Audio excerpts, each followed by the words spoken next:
All right, we are back now to talk about fighting the flu. Why not? Because breakdown, well, it's already true that the season is upon us, Yes. and you're maybe starting to feel it if you haven't had the flu shot.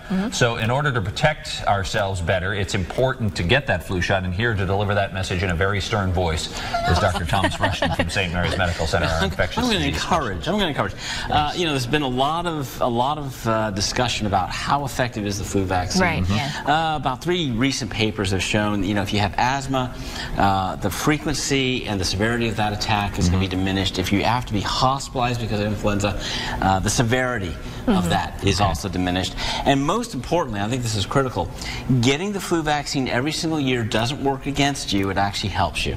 Oh, Okay. There was some concern that maybe we're just giving too much because we have expanded the populations to even people who are healthy with the idea that they would actually prevent transmitting influenza virus to somebody who wasn't. Sure. But the bottom line is, you know, could we do better?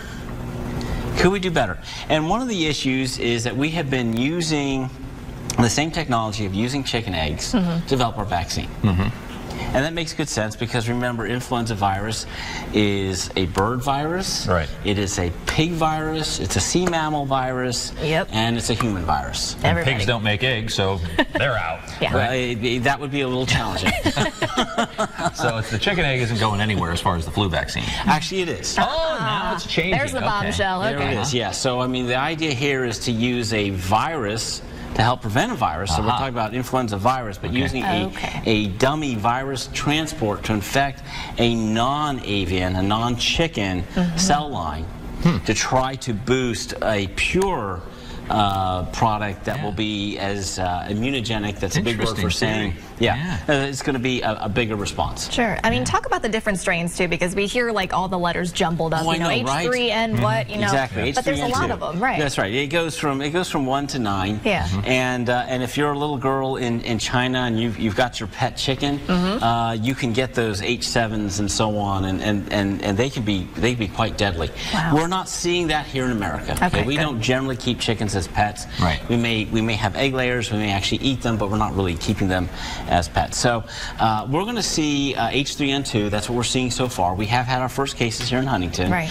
And you know, if we listen to the weather report, this is critical. We know that Arctic blast is coming in. The air is going to be colder. It's going to be drier, and this is going to mean that our nasal passages, our mucous membranes, are going to be drier, and that's going to be a risk for influenza. Why does that change it? Why, you see, I would think, and so many people are under the idea that, oh, the warmer the winter, the worse I'm going to be. Yeah, but I've heard that. Here, and people often say, oh, when the cold air comes through, that's going to clear everything out and we'll be better.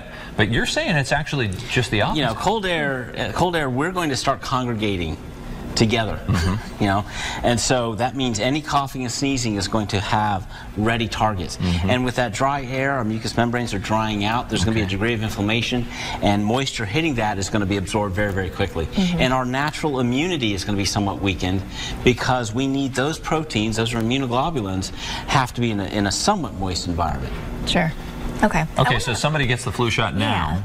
And I know I'm thinking in a ridiculous way, but maybe a lot of people might be thinking the same way.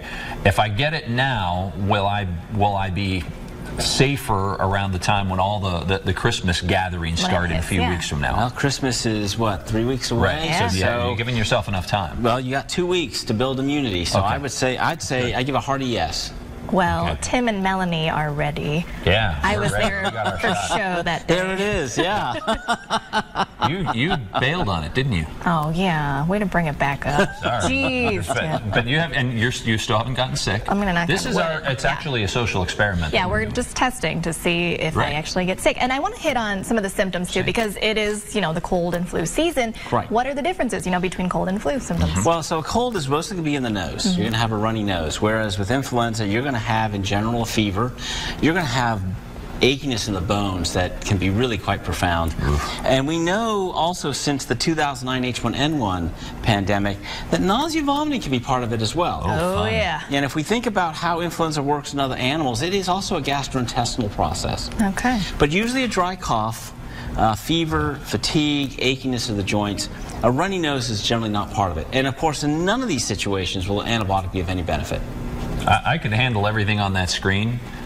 I mean, if I had to, But the intestinal thing, that's where it gets a lot of people. That, right? Yeah. Probably for your age group, Tim, you're not quite over the hill. It's probably not going to be a major symptom for you.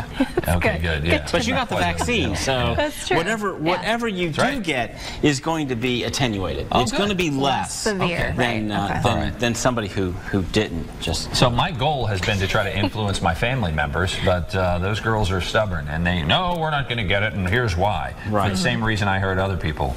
Right. I mean, unfortunately, the live attenuated nasal influenza vaccine last couple of years really hasn't worked out well, and there's working on why that is.